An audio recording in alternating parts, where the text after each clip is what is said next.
ආයුබෝවන් කලාපීය සහ ගෝලීය භූ දේශපාලනික පරිවර්තනයන් සම්බන්ධයෙන් නිරන්තරයෙන් සාකච්ඡාට බඳුන් කරන පර්යාවලෝකයේ වෙත ඔබ අදත් සාදරයෙන් පිළිගන්නවා. පසුගිය දවසක බොහෝ දෙනාගේ අවධානයට ලක් වුණු එහෙම නැත්නම් කතාබහට ලක් වුණු තේමාවක් තමයි බංග්ලාදේශයේ හිටපු අග්‍රාමාත්‍යවරියක වන ෂෙයිඛ් හසීනාට මරණ දඬුවම නියම කිරීමේ කතා පුවත. විශේෂයෙන්ම බංග්ලාදේශයේ ඩකා අගනුවර පිහිටි විශේෂ ජාත්‍යන්තර අධිකරණයක් මගින් ත්‍රිපුද්ගල විනිසුරු මඩුල්ලක් විසින් මනුෂ්‍ය වර්ගයාට එරෙහිව සාහසිකත්වය එහෙම නැත්නම් මනුෂ්‍ය වර්ගයාට එරෙහිව අපරාධ කිරීමට වැරදිකාරී බවට පත් කරමින් ඇයට මරණ දඬුවම නියම කරනවා. මේක විශේෂ කාරණාව බවට පත් වෙන්නේ අය බංග්ලාදේශය තුළ නොමැති අවස්ථාවක විශේෂයෙන් ඉන්දියාවේ රැඳී සිටින අවස්ථාවක තමයි මෙම නඩු තීන්දුව ලබා දෙන්නේ. ඉන්දියාව තුළ රැඳී සිටීමෙන් ෂේඛ් හසීනා ප්‍රකාශ කරන මේක දේශපාලන පරිගැනීමක් මේක දේශපාලන තීන්දුවක් යනුවෙන් කොහොම නමුත් වර්තමානයේ වන විට බංග්ලාදේශය තුළ අන්තර්වාර ආණ්ඩුවක් පවතිනවා. මොහොමඩ් යුනූස්ගේ නායකත්වයෙන් ඒ ආණ්ඩුව ප්‍රකාශයට පත් කරලා තියෙනවා. ෂේඛ් හසීනා නැවත ඉන්දියාවට පැමිණි දවසේ සිට මේ තීන්දුව වළංගුයි කියන කාරණාව සහ උන් නිවේදනය කරලා තියෙනවා. ඉල්ලීම් කරලා තියෙනවා ඉන්දියාවෙන් ෂේඛ් හසීනාව නැවත පිටත් කරන ලෙස නැත්නම් නැවත බංග්ලාදේශයට පිටුවහල් කරන ලෙස ඉන්දියාව මේ වන තෙක්කයට නිසි පිළිතුරක් ලබා දීලා නැහැ. මේ වගේ තත්ත්වයක් තමයි බංග්ලාදේශය තුළ අද තියෙන්නේ. එතකොට අපි අද කතා කරන්න බලාපොරොත්තු වෙන්නේ මෙන්න මේ බංග්ලාදේශයේ හිටපු අග්‍රාමාත්‍යවරියක වන දේශපාලනයේ විශේෂ සලකුණක් වන ෂේඛ් හසීනාට මරණ දඬුවම ලබා දීම සමග කොහොමද බංග්ලාදේශයේ අභ්‍යන්තර දේශපාලනය වෙනස් වෙලා තියෙන්නේ සහ මේක කොහොමද ජාත්‍යන්තර දේශපාලනයට බලපාලා තියෙන්නේ කියන කාරණාව. විශේෂයෙන්ම අපි අද දන්න අභ්‍යන්තර දේශපාලනය ගැන අපි මුලින්ම කතා බහට යමු. මම මේට යම් කිසි දෙයක් එකතු කරලා ඔබතුමාට බාර දෙන්නම්. අභ්‍යන්තර දේශපාලනය අද වෙද්දී ලොකු අර්බුදකාරී තැනක තියෙන්නේ. විශේෂයෙන්ම මේ නඩු තීන්දුව ලබා දෙනවා කියලා ප්‍රකාශය කරපු දවස ඉඳගෙනම බංග්ලාදේශය තුල උද්ඝෝෂණ වැඩවර්ජන පැවැත්වෙනවා. සහ නඩු තීන්දුවෙන් පස්සේ තීව්‍ර වෙලා තියෙනවා. කොහොමද අපි මේ තත්ත්වය ඇත්තටම තේරුම් ගන්නේ? ඇත්තටම ඒක ඉතාම වැදගත් ප්‍රශ්නයක්. මොකද වර්තමාන තත්ත්වය තේරුම් ගන්න නම් ඇත්තටම පහුගිය අරගලයෙන් ඇත්තටම ලංකාවේ 2022 සිදු වුණා වගේම ජනතා නැගී සිටීම බංග්ලාදේශය තුල සිදු වුණා කියලා අපි දන්නවා. ඒකෙදි ඇත්තටම විශාල පරිවර්තනයක් සිදු වුණා. විශේෂයෙන්ම පිට 4 වතාවක් මැතිවරණ වලින් දිනපු අවාමි ලීගේ ෂේඛ් හසීනාගේ පාලනය බිඳ වැටුණා. ෂේඛ් හසීනාට බංග්ලාදේශයෙන් පලා යන්න සිදු වුණා. ඉන්දියාවේ තමයි දැනට ජීවත් වෙන්නේ. ඉතින් මේ තත්ත්වයක් එක්ක එක අතකින් මේ ෂේඛ් හසීනාගේ පාලන තන්ත්‍රය බිඳ වැටුණ විතරක් නෙමෙයි. තවත් වැදගත් දෙයක් වුණා. ඒක තමයි බංග්ලාදේශ දේශපාලනය තුළ තිබුණු ප්‍රධාන පක්ෂ දෙකේම ආධිපත්‍ය බිඳ වැටීම. මොකද බංග්ලාදේශ දේශපාලනය තුළ අඩුතරමින් පසුගිය දශක දෙකක වගේ කාලය තුළ අපිට පේනවා එක පැත්තකින් ෂේඛ් හසීනා නායකත්වයේ දෙන මේ අවාමි ලීග් පක්ෂය අනිත් පැත්තෙන් BNP නැත්නම් බංග්ලාදේශ ජාතිකවාදී පක්ෂය වශයෙන් හඳුන්වන කලිඩාෂියාගේ නායකත්වයෙන් යුතු ඒ ආරම්භ කරපු ඒ පක්ෂය මේ පක්ෂ දෙක අතර තමයි අතරම බලය දෝලණය වීමක් තිබුණේ. අනිකුත් පක්ෂ යම් ආකාරයෙන් ආන්තික තත්ත්වයක තිබුණේ. ඒකට බංග්ලාදේශයේ තියෙන නියෝජන ක්‍රමයක් බලපානවා. මොකද ශ්‍රී ලංකාවේ අපේ තියෙන වගේ සමානුපාතික නියෝජන ක්‍රමයක් නෙමෙයි. බංග්ලාදේශ දේශපාලනයේ තවමත් ක්‍රියාත්මක වෙන්නේ අර සරල බහුතර නියෝජන ක්‍රමයක්. ලංකාවේ 1978ට කලින් ක්‍රියාත්මක වුණු නියෝජන ක්‍රමය. ඉතින් මේ තත්ත්වය තුළ විශේෂයෙන්ම මේ බංග්ලාදේශ ජනතා අරගලය සහ එමගින් ඇතිවුණු දේශපාලන පරිවර්තනය ගත්තොත් ඒක තුළ අවාමි ලීගේ විශාල බිඳවැටීමක් සිදු වෙනවා. විශේෂයෙන්ම හිමාය කිව්වාගේ මොහොමඩ් යුනූස්ගේ පාලනය ඇතුළත ඇතරම අවාමි ලීගයට දැන් දේශපාලන ඊළඟ මැතිවරණයට ඉදිරිපත් වෙන්න බැරි තත්ත්වයක්ත් ඇති වෙලා තිබෙනවා. 2026 පෙබරවාරි මාසයේ මැතිවරණයක් පැවැත්වෙන නියමිතයි බංග්ලාදේශයේ. නමුත් ඒකට තහනමක් පැනවිලා තිබෙනවා මේ ෂේඛ් හසීනාගේ අවාමි ලීග් පක්ෂයට. BNP බංග්ලාදේශ ජාතිකවාදී පක්ෂය මේ මැතිවරණයට ඉදිරිපත් වෙනවා. ඒ වගේම ඔවුන් යම් ආකාරයකින් මේ වර්තමානයේ ක්‍රියාත්මක වන ප්‍රතිසංස්කරණ වැඩපිළිවෙලට සහභාගී වෙනුත් ඉන්නවා. නමුත් අලුත්ම ප්‍රවණතාවය තමයි අලුත් දේශපාලන බලවේගයන්ගේ මතුවීම. ඒකෙදි ප්‍රධාන බලවේග දෙකක් අපිට හඳුනා ගන්න පුළුවන්. එකක් තමයි කාලාන්තරයක් තිස්සේ බංග්ලාදේශයේ පැවතුණු 1971ට බංග්ලාදේශයේ බිහිවීමට පෙර ඉඳලම සංවිධානය වුණු ජමාත් ඉස්ලාම් කියන මුස්ලිම් ජාතිකවාදී අදහස් තියෙන ඉතාම ගතානුගතිකවාදී පක්ෂයක් ඇත්තටම. මේ පක්ෂයට විරුද්ධ විශාල චෝදනා තිබෙනවා. විශේෂයෙන් බංග්ලාදේශ නිදහස් අරගලයට ඔවුන් සහයෝගය දැක්වේ නැහැ. ඔවුන් ඒ වෙනුවට පාකිස්තානයට සහයෝගය දක්වන ස්ථාවරයක තමයි හිටියේ. ඔවුන් යම් යම් ප්‍රචණ්ඩ ක්‍රියාවල යෙදුණු බවට චෝදනා එල්ල වෙලා තිබෙනවා. නමුත් මේ පක්ෂය නව මුහුණුවරකින් මතුවීමක් තිබෙනවා මේ වර්තමාන තත්ත්වය තුළ. අනිත් වැදගත් දේශපාලන බලවේගය තමයි ඇත්තටම ශිෂ්‍යයින්. මොකද බංග්ලාදේශ මේ ජනතා නැගී සිටීමේ ප්‍රධානම කාර්යභාරයක් ඉටු කරේ ශිෂ්‍ය ව්‍යාපාරය. ඒ තුළ ක්‍රියාකාරී වුණු ශිෂ්‍යයින් විශේෂයෙන්ම මේ නහිඩ් ඉස්ලාම් කියන ශිෂ්‍ය නායකයාගේ නායකත්වයෙන් ඔවුන් නව පක්ෂයක් ලියාපදිංචි කරා මේ පහුගිය පෙබරවාරි මාසයේදී නැෂනල් සිටිසන් පාටි ජාතික පුරවැසි පක්ෂය කියන නමින්. කිසියම් ආකාරයක මධ්‍යස්ථවාදී දේශපාලන පක්ෂයක් බංග්ලාදේශයේ ප්‍රජාතන්ත්‍රවාදී ප්‍රතිසංස්කරණ වලින් ඔවුන් පෙනී ඉන්න පක්ෂයක් තමයි මේ ජාතික පුරවැසි පක්ෂය කියන මේ අලුත් ව්‍යාපාරය. මේ වගේ අලුත් බලවේගයන්ගේ මතුවීමකුත් පේනවා. ඒ නිසා බංග්ලාදේශ දේශපාලන තත්ත්වය අභ්‍යන්තරිකව ඉතාම සංකීර්ණ සහ අස්ථාවර තත්ත්වයකුත් තිබෙනවා. කිසියම් අර පැරණි ප්‍රධාන පක්ෂ දෙකක් අතර බලය දෝලනය වීම වෙනුවට නව දේශපාලන බලවේගයන්ගේ මතුවීම නිසා කිසියම් බහුලත්වයක් නිර්මාණය වෙලා තියෙනවා දේශපාලන ක්‍රමය තුළ. අනිත් පැත්තෙන් ඇතරම ජාත්‍යන්තර දේශපාලනය ගැනත් අපි ඉදිරියේදී කතා කරමු මේ ප්‍රශ්නෙත් එක්ක ඇති වුණු අලුත් වාතාවරණය මොකක්ද කියලා. මොකද හිමාය මතු කරපු අර මූලික විශේෂම ෂීක් හසීනාගේ සිද්ධිය සම්බන්ධයෙන් ගත්තොත් ඒක ඇත්තටම එක පැත්තකින් බංග්ලාදේශයේ අභ්‍යන්තර දේශපාලනයට ප්‍රබල බලපෑමක් එල්ල කරනවා. අනිත් පැත්තෙන් ඉන්දියාව සහ බංග්ලාදේශය අතර තිබෙන සම්බන්ධතාවලට ඍජුව මේ කාරණේ බලපානවා. ඉතින් මම හිතන්නේ ඒක ඇත්තටම බංග්ලාදේශ අරගලයෙන් පසුව ඇති වුණු දේශපාලනයේ මේ විපර්යාසයේ වැදගත් සම්දිස්ථානයක් මේකෙන් නියෝජනය වෙනවයි කියලා. ඇත්තටම දැන් මේ සත්‍ය තේරුම් ගන්න මම හිතන්නේ යම් ආකාරයෙන් බංග්ලාදේශ දේශපාලන ඉතිහාසය ගැන අපි යම්කිසි අදහසකුත් කතා කළ යුතුයි. මොකද ඇත්තටම දැන් මේ වැඩසටහන අපි බලන අයට සමහර ලංකාවේ දේශපාලන ඉතිහාසයෙන් බංග්ලාදේශ දේශපාලනයේ විශාල වෙනසක් තිබෙනවා. විශාල වෙනස්කම් තිබෙනවා මේක මේ රටවල් දෙක සංසන්දනය කෙරුවොත්.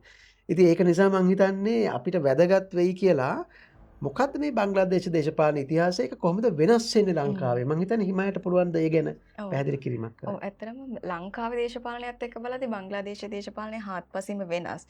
මොකද ලංකාව කියලා කියන්නේ ආරම්භයේ ඉඳන්ම යම්කිසි ආකාරයකට ප්‍රජාතන්ත්‍රවාදයක් පැවති රටක්. නමුත් බංග්ලාදේශය තුළ බහුපක්ෂ ප්‍රජාතන්ත්‍රවාදය හෝ එවැනි පසුබිමක් අපිට දැක ගන්න ලැබෙන්නේ නැහැ. ඇත්තටම දිගින් දිගටම දැක ගන්න ලැබෙන්නේ අපිට ප්‍රජාතන්ත්‍රවාදී ආණ්ඩු වෙනවා, ඉන්පසු මිලිටරි ආණ්ඩු වෙනවා එවැනි තත්ත්වයක්.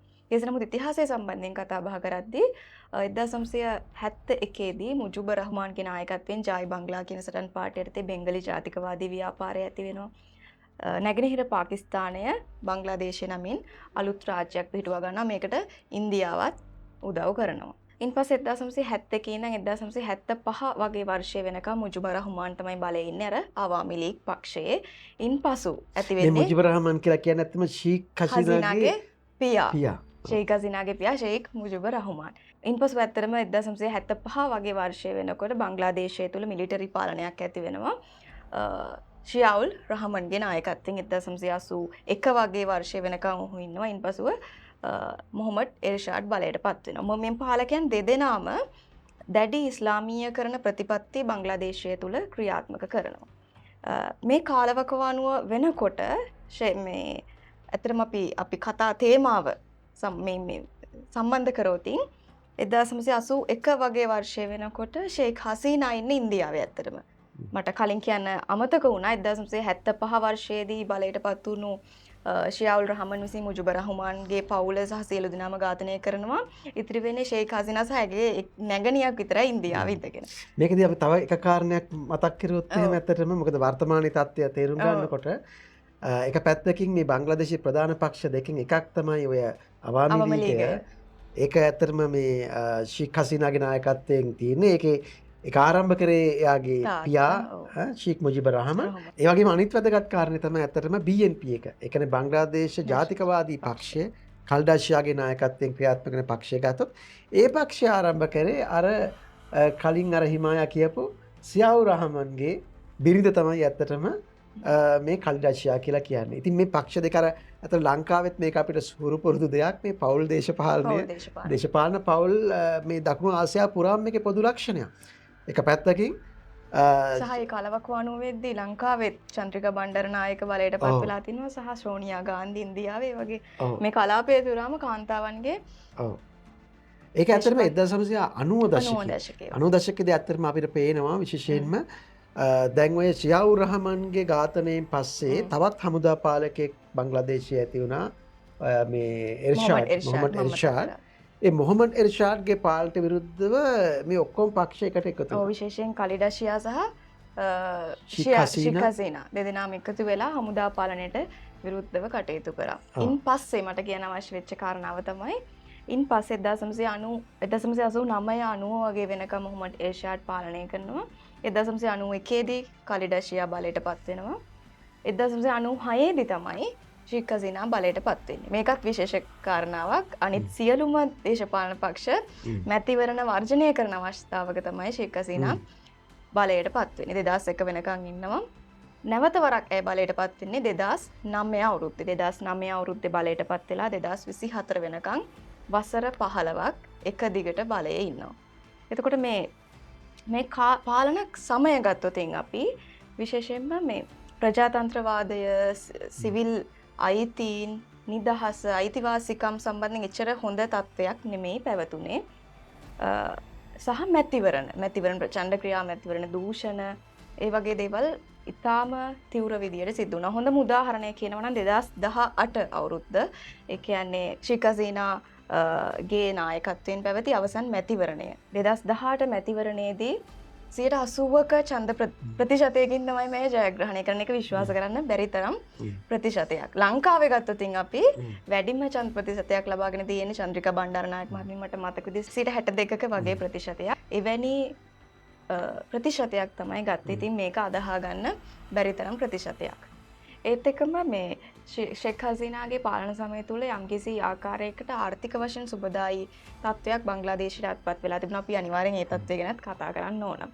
විශේෂයෙන්ම එක්සත් ජාතීන්ගේ වාර්තා පෙන්වා දෙන විදිහට මිලියන 25ක ජනතාවක් මිලියන 25කට අධික ජනතාවක් බංග්ලාදේශය තුළ දුප්පත්භාවයෙන් මුදවාගෙන තියෙනවා සහ ඒක පුද්ගල ආදායම 3 ගුණයකින් වැඩි වෙලා තියෙනවා සමස්තයක් වශයෙන් ගත්තට පස්සේ ෂේක් හසීනාගේ පාලන සමය තුළ. සහ වැදගත්ම කාරණාව ඉන්දියාවට පස්සේ දකුණු ආසියාව තුළ වේගවත්ම ආර්ථික වර්ධනයකට හිමිකම් කියන්නත් මයගේ පාලන සමය තුළ බංග්ලාදේශයට පුළුවන් වුණා. නමුත් මෙවැනි තත්ත්වයක් තිබුණත් යම්කිසි ආකාරයකට දූෂණ වංචා ආක්‍රමිකතා පැවතුණා. මේ සන්දර්භය තුළ අර 130ක කෝටාවත් එක්ක තරුණ අරගලය පැන නැගුණා. යම්කිසි ආකාරයකට සාර්ථකත්වයකට පත් වෙලා අන්තර්වාර රාජ්‍යයක් පත් වෙලා දැන් අපි ඒ 130 කෝටාව ගැන මම හිතන්නේ යම් පැහැදිලි කිරීමක් කරන්න අවශ්‍යයි නේ. ඒ කියන්නේ ඇත්තට මේකෙන් අදහස් කරේ බංග්ලාදේශයේ නිදහස් අරගලය 1971 ඇති වුණු නිදහස් අරගලයේදී ඒකට සම්බන්ධ වුණු පවුල් වල ඒ කියන්නේ හමුදා නායකයින්ගේ පවුල් වල අයට රජයේ රැකියාවල විශේෂ කෝටාවක් ලබා දෙන්න ඕන කියලා ෂේක් හසීනා ගෙනාපු යෝජනාව. ඉතින් මේකෙන් ඇත්ත වශයෙන්ම මේකෙන් නොකියව මේක යටිපෙළ දිවෙන කාරණේ තමයි තමන්ගේ දේශපාලන හිතවතුන්ට. මොකද මොවුන් ඇත්තටම සාම්ප්‍රදායිකව ෂේක් හසීනාගේ අවාමි ලීගයට සහාය දෙන කණ්ඩායම්. ඉතින් මේක මම හිතන්නේ ඉතා වැදගත්. මොකද බංග්ලාදේශ දේශපාලනය තුළ ප්‍රධාන ධාරාවන් දෙකක් තිබෙනවා. ජාතිකවාදී ධාරාවන්. එකක් තමයි මේ අවාමි ලීගය නියෝජනය කරන මේ නිරාගමික ජාතිකවාදයේ වශයෙන් හඳුන්වන මේ ඇත්තටම බෙන්ගාලි ජාතිකවාදය. ඒක තමයි ෂේක් මුජිබුර් රහමන් ආරම්භ කරපු ඒ ප්‍රවණතාවය. අනිත් එක තමයි මේ BNP එක. ඒ කියන්නේ බංග්ලාදේශ ජාතිකවාදී පක්ෂය, ඒ වගේම ජමාත් ඉස්ලාම් වැනි මුස්ලිම් ව්‍යාපාර නියෝජනය කරන මුස්ලිම් ජාතිකවාදී ප්‍රවණතාවය. ඕන් බොහෝ දුරට පාකිස්තානයට බොහෝ හිතවත්කමක් දක්වන ප්‍රවණතාවයක්. ජමාත් ඉස්ලාම් පක්ෂය කොහොමදත් පාකිස්තානයට සහයෝගය ලබා දුන්න නිදහස් අරගලයේදී උන් ඇත්තටම බංග්ලාදේශයේ වෙනම රාජ්‍යයක් වශයෙන් ගොඩනගා ගන්න සහය දුන්නු කණ්ඩායමක් නෙමෙයි. ඉතින් ඒක නිසා මෙවැනි ධාරාවන් දෙකක් බංග්ලාදේශ දේශපාලනයේ එදා ඉඳලම පැවතුණා. ඉතින් ඇත්තටම මේ අර හිමාය කියපු කාරණය ඒක තමයි මොකද්ද මේ ෂේක් හසීනා ගෙනාපු මේ අලුත් මේ කෝටා ක්‍රමයෙන් තමන්ගේ දේශපාලන හිතවතුන්ට සහාය දැක්වීමක්, ඔවුන්ට අනුග්‍රහය සැපීමක් මේක යටින් සිදුනා කියලා මේ චෝදනා මතු වුණා. බංග්ලාදේශයේ මේ ෂීක් හසීනාට විරුද්ධව මහජන නැගී සිටීමට මේක විශාල වශයෙන් හේතු වුණා. ඒත් එක මද වෙද්දි මොහොමඩ් යුනූස්ගේ අන්තර්වාද ආණ්ඩුවෙන් එම කෝටාව 105 දක්වා අඩු කරලා තියෙනවා. ඒත් එක්කම අපි අර කතා කරපු ප්‍රධාන දේශපාලන ධාරාවන්ගේ එක ධාරාවක් නිහඬ කරලා තිනවා ත්‍රස්තවාදයේ වැළැක්වීමේ පනත යම්කිසි ඒ ආකාරයක පනතක් හරහා අවාමි ලීගයේ සියලු දේශපාලන ක්‍රියාකාරකම් තහනම් කරන්න අන්තර්වාද රාජ්‍යය විසින් කටයුතු කරනවා. ඒත් එක්කම බංග්ලාදේශයේ මැතිවරණ කොමිසම විසින් ලියාපදිංචිය පවා අත්හිටුවලා තියෙනවා. ඒ කියන්නේ ඉදිරියේදී එන 2026 පෙබරවාරි මාසයේ එන මැතිවරණයට තරඟ කරන්න බෑ. අවුරුදු ගණනාවක් එක දිගට බලයේ හිටපු මේ පක්ෂයට. එතකොට මේකත් එක්ක දැන් අලුතෙන් නිර්මාණය වෙලා තියෙන දේශපාලන ධාරාවන් සහ අලුතෙන් පණ නැගිලා තියෙන පැරණි දේශපාලන ධාරාවන් වල ප්‍රතිපත්ති කොහොමද මේ ගමන තීරණය වෙන්නේ ඉදිරියට? මම හිතන්නේ ඇත්තටම ගොඩක්ම වැදගත් අපිට මේ අලුත් දේශපාලන බලවේග දෙකක් ගැන අපි සඳහන් කරන්නේ. මොකද අපි ඇත්තටම අවාමි ලීගය සහ බංග්ලාදේශ ජාතිකවාදී පක්ෂ සම්බන්ධයෙන් සාමාන්‍ය අවබෝධයක් අපිට තියෙනවා. ඒක සාම්ප්‍රදායික දේශපාලන පක්ෂ. අවාමි ලීගයේ ප්‍රධාන වශයෙන්ම මේ ඉන්දීය කොංග්‍රස් එකේ ආభాෂයේ නිර්මාණය වුණු ඇත්තටම බෙන්ගාලි ජාතිකවාදී මුල් කරගත්ත ව්‍යාපාරයක්, සාම්ප්‍රදායික දේශපාලන බලවේගයක්. අනිත් පැත්තෙන් BNP එක ඊට වඩා මුස්ලිම් ජාතිකවාදී මුල් කරගත්ත ව්‍යාපාරයක්. නමුත් අලුත් ව්‍යාපාර ගත්තොත් එහෙම ඒක අලුත්ම නෙවෙයි. ඇත්තටම ජමාත් ඉස්ලාම් කියන පක්ෂය ගත්තොත් එහෙම ඒකට විශාල ඉතිහාසයක් තිබෙනවා. මේ පක්ෂය ඇත්තටම විශේෂයෙන්ම 1971 දී මේ ජාතික අරගලයේදී මේකට සහාය දුන්නේ නැහැ විතරක් නෙමෙයි. ඔවුන් පාකිස්තාන හමුදාව සමග එකතු වෙලා ඊටම ප්‍රචණ්ඩ ක්‍රියාවන් වල යෙදුන කළ ඔවුන්ට විශාල චෝදනා එල්ල වෙලා තිබෙනවා. ඒ නිසා මේ පක්ෂය තහනම් කරා. මුලින්ම ඇත්තටම ෂීක් මුජිබුර් රහමන්ගේ පාලනය ඇති වුණෙන් පස්සේ මේ පක්ෂය තහනම් කරා. මේ පක්ෂය තහනම නැවත ඉවත් කර යම් ආකාරයක ලිහිල් කරේ අර හිමායා කියපු හමුදා ආණ්ඩුව. 1975 දී සියාවුර් රහමන්ගේ හමුදා ආණ්ඩුව යටතේ තමයි නැවත උන්ට දේශපාලනයට එන්න පුළුවන් වුණේ. ඊටත් පස්සේ 1980 දශකයේ අගභාගයේදී යම්කිසි ප්‍රජාතන්ත්‍රවාදී අරගලයක් ඇති වෙනවා. අර කලින් අපි කතා කරපු විශේෂයෙන්ම මේ එරිෂාඩ්ගේ දැඩි ඒකාධිපති පාලනයට විරුද්ධව මේ අරගලයේදී ඇත්තටම අවාමි ලීගය BNP එක ඒ කියන්නේ බංග්ලාදේශ් නැෂනලිස්ට් පාර්ටි එක සහ මේ කියන ජමාත් ඉස්ලාම් කියන මේ සියලු දෙනා එකට එකතු වුණා. ඔවුන් ප්‍රධාන ධාරාවේ දේශපාලන නැවත ඇතුල් වීමක් මේකෙන් සටහන් වුණා. ඊට පසු කාලීනව අපිට පේන්නේ මේ ජමාත් ඉස්ලාම් පක්ෂය සාමාන්‍යයෙන් සන්දානගත වුණේ BNP එකත් එක්ක. හරි ඒක තමයි ඔවුන් සාම්ප්‍රදායික මොකද මේ මුස්ලිම් ජාතිකවාදී ධාරාවේ එක ලක්ෂණයක් ඒක. ඉතින් වර්තමානයේ ගත්තොත් එහෙම වර්තමානයේදී මේ මොහමඩ් යුනූස්ගේ නායකත්වයේ යම් යම් ප්‍රතිසංස්කරණ ක්‍රියාවට නැගෙමින් තිබෙනවා බංග්ලාදේශය තුල.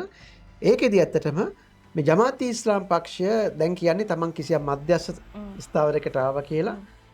තමන්ගේ තිබුණ ගතානුගතික ජාතිකවාදී අදහස් වෙනුවට ඒ නිසා උන් කියනවා යම් ආකාරයක තමයි ප්‍රජාතන්ත්‍රවාදී දේශපාලනික නිරත වෙනවයි කියලා. ඉතින් අතන BNP එක සහ ජමාත් ඉස්ලාම් කියන පක්ෂ දෙකම මේ ප්‍රතිසංස්කරණ ක්‍රියාවලියට එකඟ වෙලා තිබෙනවා. ඒකේ ප්‍රධාන කාරණයක් තමයි ඔවුන් ගෙනාවා මේ ජූලි ප්‍රකාශනය කියලා. ඒ කියන්නේ ඇත්තටම ජූලි ප්‍රතිසංස්කරණ ප්‍රඥප්තිය. ඔව් ප්‍රඥප්තිය කියලා. ඒකේ ඒ යටතේ ප්‍රධාන ප්‍රතිසංස්කරණ ගණනාවක් යෝජනා කරලා තිබෙනවා. උදාහරණයක් වශයෙන් ගත්තොත් බංග්ලාදේශයේ යම් ආකාරයෙන් අර ද්විමාණ්ඩල ක්‍රමයක් අර සෙනෙට් ක්‍රමය වගේ ප්‍රධාන පාර්ලිමේන්තු මණ්ඩලයන් දෙකක් සහිත ක්‍රමයක් යෝජනා කරන්න. ඒ වගේම අග්‍රාමාත්‍යවරයාගේ බලතල අඩු කරන්න, අග්‍රාමාත්‍යවරයාගේ දූර කාලයට සීමාවක් පනවන්න. ඒ වගේම යම් ආකාරයකින් නියෝජන ක්‍රමය. ඒක ඉතා වැදගත්.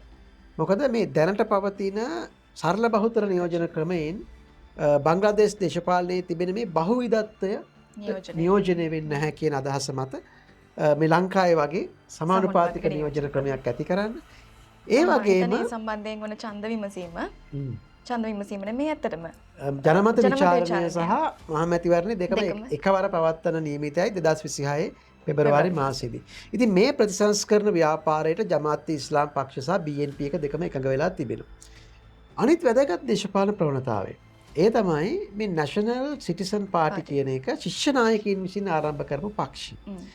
මේක අම්මාකාරයෙන් ප්‍රගතිශීලී දේශපාලන පක්ෂයක්. ඔවුන් කියන්නේ ඇත්තටම ඔවුන් මේ නහිඩ් ඉස්ලාම් කියන අලුත් මේ තරුණ නායකයෙක්ගේ නායකත්වයෙන් තමයි මේ පක්ෂය ආරම්භ වුණේ. ඔවුන් විශාල වශයෙන් ආදර්ශයක් ගන්නවා ලංකාවේ දේශපාලන පරිවර්තනයෙන් විශේෂයෙන්ම 2024 ජනාධිපතිවරණයෙන් සහ 2025 මහමැතිවරණයේදී ජනතා විමුක්ති පෙරමුණ ප්‍රමුඛ ජාතික ජනබලවේගයේ ලැබූ ජයග්‍රහණය ඔවුන් ඒකෙන් විශාල ආభాෂයක් ලබන්න උත්සාහ කරන බව පේනවා. ඔවුන් කියන්නේ ඔවුන් ඍජුව වාමාංශික පක්ෂයක් හෝ දක්ෂිණාංශික පක්ෂයක් නෙවෙයි කියලා තමයි ඔවුන් හඳුන්වගන්නේ. නමුත් ඔවුන්ගේ ප්‍රතිපත්ති තුළ යම් යම් රාජ්‍ය සුබසාධන වැඩපිළිවෙළවල් අධ්‍යාපනය සම්බන්ධයෙන් ඔවුන්ගේ ප්‍රතිසංස්කරණ යෝජනා ඒ වගේ කාර්ය සමාජ යුක්තිය පිළිබඳ ඔවුන්ගේ අවධාරණය ඒ වගේම දූෂණයට විරුද්ධව යම් ආකාරයකින් මේ ප්‍රජාතාන්ත්‍රික පාලන ක්‍රමයක් ඇති කරන්න වගේම ප්‍රාදේශීය පළාත් පාලනය සම්බන්ධයෙන් තම මහජන සහභාගීත්වය වර්ධනය කරන විදිහේ ක්‍රම ඔවුන් යෝජනා කරලා තියෙනවා. ඉතින් මේක අලුත් ප්‍රගතිශීලී මධ්‍යස්ථවාදී දේශපාලන ධාරාවක් වශයෙන් හඳුනා ගන්න පුළුවන්. නමුත් අපිට දැනට කියන්න අපහසුයි මොකක්ද ඇත්තටම ඊළඟ මැතිවරණයේදී සිදු වෙන්නේ කියලා. මොකද මේ අලුත් දේශපාලන තරුණ දේශපාලන ධාරාවට ඇත්තටම සංවිධානාත්මක තලයේ තරම් බලයක් තවම නැහැ. ඒ වගේම ඔවුන් දේශපාලන වශයෙන් තරම් අත්දැකීම් සහිත කණ්ඩායමක් නෙමෙයි කියන චෝදනාවක් තිබෙනවා. කොහොම වුණත් ඊළඟ අනාගත දේශපාලන ක්‍රියාවලිය දිහා බැලුවොත් එහෙම ඇත්තටම අර හිමාය කිව්වාගේ බොහෝ විට මේ අවාමි ලීගයට තරම් අවස්ථාවක් නැහැ. නමුත් බංග්ලාදේශ් ජාතිකවාදී පක්ෂය, ජමාති ඉස්ලාම් පක්ෂය සහ මේ අලුතෙන් නිර්මාණය කරපු මේ නැෂනල් සිටිසන් පාර්ටි කියන චිෂ්‍යීන්ගේ අලුත් ව්‍යාපාරයට දේශපාලනයේ විශේෂ ස්ථානයක් ලැබෙන නියමිතයි. ඒ වගේම අම්මාකාරයේ වාමාංශික සාම්ප්‍රදායික වාමාංශික පක්ෂවල ඉදිරි නැග්මකුත් අපිට මේ අතරින් පේන තිබෙනවා. ඉතින් ඒ නිසා බංග්ලාදේශයේ ඇත්තටම තවමත් දේශපාලන අස්ථාවරත්වයක් තමයි පවතින්නේ. නමුත් මේක මම හිතන්නේ වැදගත්ම කාරණය මේක කොහොමද ජාත්‍යන්තර දේශපාලනයට නැත්නම් භූ දේශපාලනික වශයෙන් බලපාන්නේ කියලා. මොකද මේ වෙද්දී ෂේක් හසීනා ඉන්දියාවේ රැඳී සිටිනවා මොහොමඩ් යුනූස්ගේ අන්තර්වාද රජයෙන් නිවේදනයක් නිකුත් කරලා තිනවා ඒව පිටුවහල් කරන්න කියලා. ඒකට ඉන්දියාව ධනාත්මක ප්‍රතිචාරයක් දක්වා නැහැ ඇත්තරම.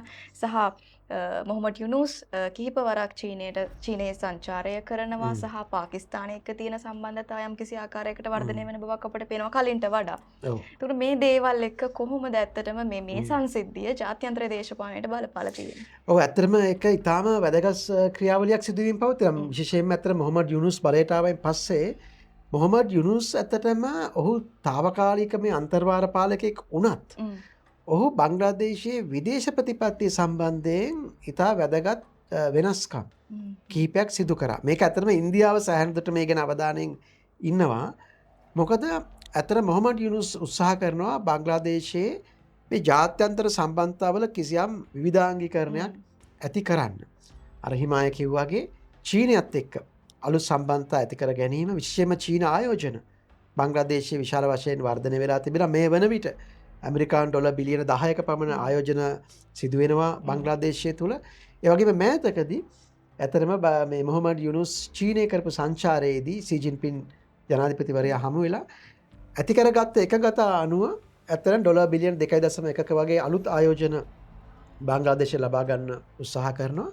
ඒ තුල ඇත්තටම යම් ආකාරයකින් මේ අදෝව්‍යුහමය ඉන්ෆ්‍රාස්ට්‍රක්චර් ඩෙවලොප්මන්ට් පැත්තේ ඒත් එක්කම ඒ සම්බන්ධ බල ශක්තිය පමණක් නෙමෙයි ආයුධ සම්බන්ධ මේක හරි තම සංවේදී කාර්යයක්. මොකද ඇත්තටම මේක පාකිස්තානයත් සම්බන්ධයි. මොකද පාකිස්තානයත් එක්කත් නව සම්බන්ධතා වර්ධනය කරගත්තා මේ මොහොමඩ් යුනූස් පාලනය විසින්. ඇත්තම චීනයත් එක්ක කරපු සාකච්ඡාවලදී තවත් වැදගත් කාරණයක් තමයි බංග්ලාදේශයේ මේ චීන නිෂ්පාදන ඇති කරන්න, ඒ කියන්නේ කිසියම් කාර්මික කලාපයක් ඇති කරන්න එකඟ වෙලා තිබෙනවා. ඒත් එක්කම යම් ආකාරයකින් ඇත්තටම මේ වරාය සංවර්ධනය බංග්ලාදේශයේ යම් වරායවල් සංවර්ධනය කරන්න චීන දායකත්වය මේක ඉන්දියාව ඉතාම විමසිල්ලෙන් බලන් ඉන්න කාරණය. අනිත් වැදගත් එක තමයි අතරම පාකිස්තානයත් එක්ක තිබෙන සම්බන්ධතාව. මොකද දැන් මොහොමඩ් යුනූස්ගේ පාලනය යටතේදී පහුගිය කාලය තුල අපි දැක්කා පාකිස්තානයේ විශේෂයෙන්ම පාකිස්තානය සහ බංග්ලාදේශයත් එක්ක තිබුණු ගනුදෙනු වලදී යම් බාධාවන් තිබුණා. බාධාවන් තිබුණා. විශේෂයෙන්ම මේ ආනයන සම්බන්ධයෙන් අපි පාකිස්තානයෙන් කරන ආනයන සම්බන්ධයෙන් බංග්ලාදේශයට. ඉතින් ඒ වගේ ලිහිල් කිරීමක් පේනවා. ඒ වගේම දැන් නිතරම ඔහුගේ වෙළඳ ගනුදෙනු විශාල වශයෙන් වර්ධනය වෙලා තිබෙනවා. මිලිටරි වශයෙන් මිලිටරි පුහුණුව සම්බන්ධයෙන් මේ රටවල් දෙක එක්ක වැඩ කරන තත්ත්වයක් තිබෙනවා. ඒත් එක්කම තවත් රටවල් එක්ක විශේෂයෙන්ම ජපානය සමග දකුණු කොරියාව සමග සහ ඩෙන්මාර්කයේ වැනි රටවල් සමග අලුත් රාජතාන්ත්‍රික සම්බන්ධතා වර්ධනය කරගන්න මොහමඩ් යුනුස් උත්සාහ කරනවා. ඉතින් ඒක නිසා මේ කලාපය තුළ අර මෙතෙක් කාලයක් ඉන්දීය ආධිපත්‍ය විශාල වශයෙන් පැවතුණු රාජ්‍යයක් විශේෂයෙන්ම අවාමි ලීගයේ පාලනය යටතේ බංග්ලාදේශය නමුත් එහි කිසියම් වෙනසක් පෙන්නුම් කරනවා මේ යුනුස් පාලනය යටතේ. ඉතින් මේක තමයි අලුත්ම තත්ත්වය. ඉතින් මේක ඇත්තටම ද ඉන්දියාව මේ සම්බන්ධයෙන් ඉන්නේ ඕන් කියන්නේ මේක ඇත්තම මහජන ඡන්දයෙන් බලයට පත්වන පාලනයක් නෙමෙයි. ඒක නිසා අලුතෙන් පත්වන ආණ්ඩුව සමග ගනුදෙනු කරන්න තමයි තමන් සූදානම්ම ඉන්නේ කියන එක. ඒ වගේම මේ විශේෂම ශීඛ් හසීනාගේ සිද්ධිය සම්බන්ධනොත් ඉන්දියාව තම නිශ්චිත ප්‍රකාශයක් කළා නෑ. ඇත්තටම හිමාය කිව්වාගේ ඕන් කියලා තියෙන අපි මේක සටහන් කරගත්තා. ඒ වගේම අපි බංග්ලාදේශ ජනතාවගේ උවමනාවන් වෙනුවෙන් පෙනී ඉන්නවා වගේ ඊටාම රාජතාන්ත්‍රික ප්‍රකාශනයක් විතරයි කරලා තියෙන්නේ. නමුත් දැන් තියෙන තත්ත්වය තුළ කිසිසේත්ම බලාපොරොත්තු වෙන්න බෑ ඉන්දියාව ශීඛ් හසීනාව නැවත බංග්ලාදේශයට එවයි කියලා. ඒ වෙනුවට ඕන උත්සාහ කරන්න ඇත්තටම මේ රටවල් දෙක අතර මෙවැනි තත්ත්වයන් තුළදී මේ ඔවුන් අතර ගිවිසුමක් තිබෙනවා. නමුත් ඒ ගිවිසුමේ යම් යම් වගන්ති වල තිබෙනවා. යම් දේශපාලන වශයෙන් සංවේදී කාරණාවලදී එහෙම එවැනි පියවරක් ගන්න නැතිව ඉන්න තත්ත්වයක්. ඉතින් ඒ නිසා මම හිතන්නේ ඉන්දියාවේ මැදිහත් වීම එවැනි තත්ත්වයක් කොහොම වුණත් මේ බංග්ලාදේශයේ දැන් නිර්මාණය වෙමින් පවතින තත්ත්වය සහ ලබන පෙබරවාරි මාසයේදී මැතිවරණයේදී ලැබෙන ප්‍රතිඵලය ඒ මැතිවරණය අර හිමාය කිව්වාගේ මහා මැතිවරණයක් සහ ඒත් එක්ක සම්බන්ධ මේ ප්‍රතිසංස්කරණ පිළිබඳ ජනමත විචාරණය. මෙහි ප්‍රතිඵලය ඇත්තටම ඉදිරියේදී බංග්ලාදේශයට පමණක් නෙමෙයි මේ සමස්ත දකුණු ආසියාතියේ අපි කලාපීය දේශපාලනයටත් බලපානවා. ඒ වගේම මේ කලාපය තුළ ඉන්දියාව සහ චීනය අතර තිබෙන බල සම්බන්ධය එහි ඉදිරි වර්ධනයන්ටත් මේක විශාල වශයෙන් බලපානවා මං හිතන්නේ. ඔව් මෙන්න මෙහෙමයි. ඉතින් බංග්ලාදේශයේ තත්ත්වය තවමත් දේශපාලන අස්ථාවරත්වයේ පවතින රටක්. ඉදිරියට මොනවා වෙයිද කියලා අපිට කියන්න බෑ සහ අපි ඒ ගැන නිරන්තරයෙන් අවධානයෙන් ඉන්නවා. ඉතින් තවත් දවසක හමු වෙමු මෙවැනිම වැදගත් වූ දේශපාලනික සාකච්ඡාවක් සමග. ස්තුතියි.